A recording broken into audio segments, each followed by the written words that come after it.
Hey guys, Jay here. I'm here to bring you a review on Dragon Ball Super episode 92 English dub. Okay. So this episode begins with Goku arriving to Hercule's house and asking Hercule what happened, like why'd Boo fall asleep, and Hercule starts telling Goku like he just said he was gonna go take a nap and he just fell asleep, and he starts telling him that when he falls asleep this deep that he's not gonna wake up for 2 months, and he tried everything to wake up Boo, like giving him his favorite food, his favorite toys, etc., but he just would not wake up. So Goku was still confused because the last time he seen Boo, he was like all strong, all fit, like all skinny and into the training mood, and then out of nowhere he just falls asleep. So Goku was just confused. Then it goes to Top's universe real quick, and Casarelli, I finally know how to say his name or remember his name, but it shows him meet up with Top, and then they start like talking, going to the bar, like talking, saying like, well, Casarelli is getting worried that how the universe is gonna defend themselves when they're participating in the Tournament of Power, which is only 45 minutes, which I don't understand why he's so worried when they're only gonna be gone 45 minutes. Anyways, Top starts telling him like, no, they'll be protected by the people that they've trained, like the other Pride troopers that they've have in training or whatever. So then, yeah, it moved on. Then it went back to Hercule, and Hercule starts saying he'll participate in the Tournament of Power. Then Goku, he starts bringing up, don't you remember like the preliminaries when like all them battles were like Goku and Gohan were having troubles with like the trio brothers and stuff. So Hercule starts thinking back, and then he starts getting scared, and he's like, never mind. So then it goes to some strange metal planet. I'm guessing it's the universe that has the God of Destruction that's a robot. Anyways, it shows the robot God of Destruction, and he's getting like an example of all his fighters, but not all his fighters. I guess they're in a room, they're all dark and shit, like they're all a mystery of how they're gonna look and shit. And it's basically showing off one fighter, and it's a robot that's showing off for the robot God of Destruction. And he's like having like suction cups, he has like a long extended arm and stuff. So yeah, there's gonna be a robot in the Tournament of Power, and it was just giving a demonstration of how strong it is or whatever. And I guess it impressed the robot God of Destruction, because the lizard dude, I'm not sure if he was a participant or he was just a fucking a servant for the God of Destruction, the robot God of Destruction, but he was just giving an example of how his fighters are gonna be, and he has all his fighters ready. So going back to Earth, it shows Krillin and his family arriving to Bulma's house to meet up, and Krillin starts asking everyone like, where's Master Roshi? I thought he'd be here.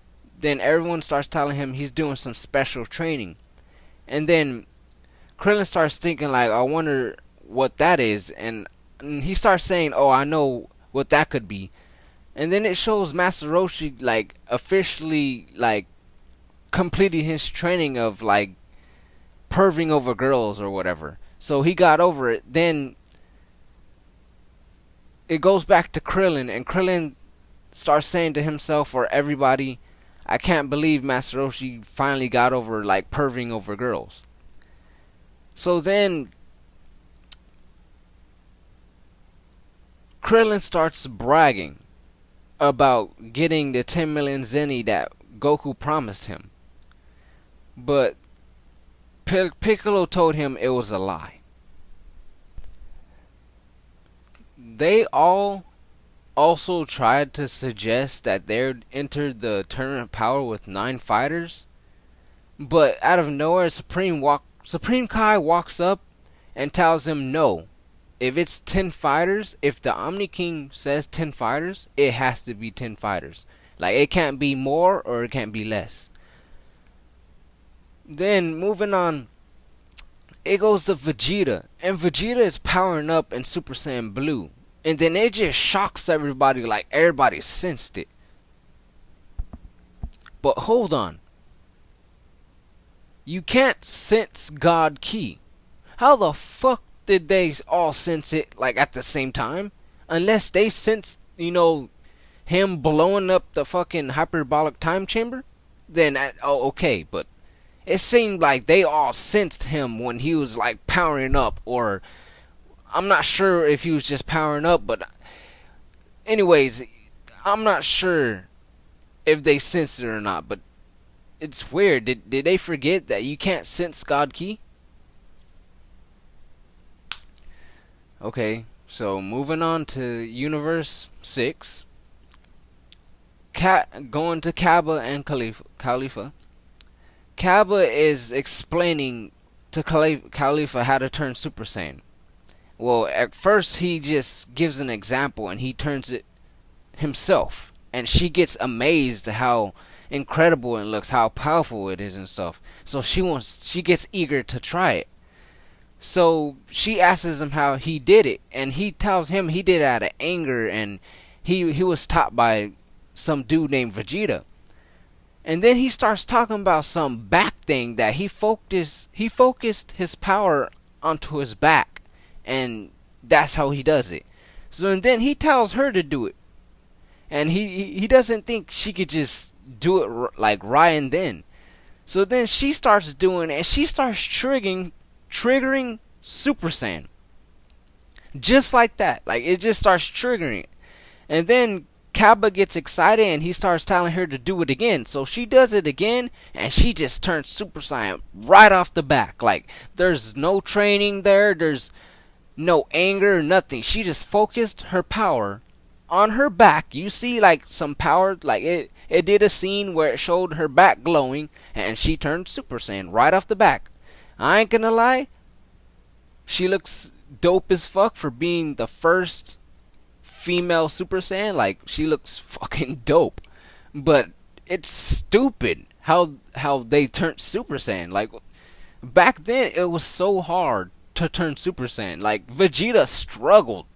Like, he was so jealous seeing Goku turn Super Saiyan, seeing his future son, future Trunks, turn Super Saiyan before his eyes, made him pissed off in Dragon Ball Z. And then to see Super Saiyan so easily, like, accomplished right in then in this episode. Like, it's like a mockery, a fucking insult to what Super Saiyan was. Anyways, it was dope. She looked dope as fuck as Super Saiyan. I'm not sure if she went Super Saiyan 2 or Super Saiyan 1, but she looked dope as fuck. Like, with her long ass hair and everything, she looked dope as fuck. She even gave an example of her power, and she shot a big ass beam into the sky. Like, it was dope as fuck.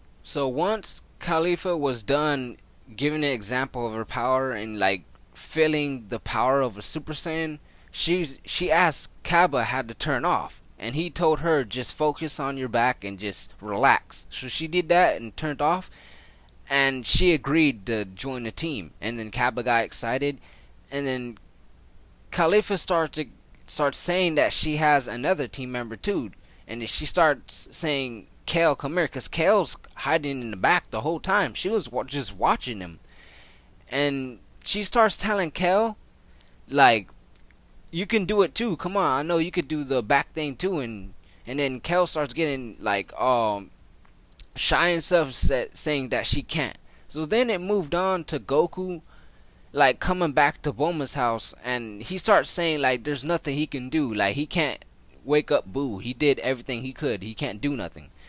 And then they just push that to the side, and they start, like, getting pissed at Goku, saying that he lied about the 10 million Zenny. And then out of nowhere they said that no, that's not the big thing that they're mad about. They're mad about that he didn't tell them that if they lose, that the like they'll be erased. That he didn't tell them that they'll die if they don't participate or don't win. So that really got to them. So then Krillin and 18, they backed out. They're gonna go home. But then Goku starts telling them, please, like, please enter. Like, we need you. And then Beerus comes out of nowhere and then threatens Krillin and tells him, like, no, you're entering. And then Krillin says, no, like, my wife ain't gonna enter without no money. And then Bulma's rich ass, she comes, oh, like, okay, if anybody that enters the tournament, I'll just give him 10 million zenny. Like, damn, how rich is Bulma? Fuck. After that was settled, Beerus starts saying, okay, that's settled. Now we still have to find a 10th fighter. And then Bear starts saying, I know you guys know somebody. We only have a little bit of time to find somebody. And then Goku shouts out of nowhere, I know somebody. Frieza. Let's go get Frieza. So then the episode was coming to an end, and the last scene was Frieza in his own hell, like in that cocoon thing that they showed in Resurrection F, the movie, and Resurrection Arc, and then the episode ended.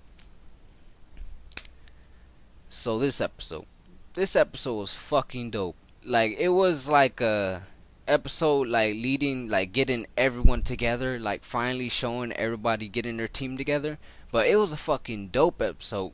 Khalifa looked dope as a Super Saiyan.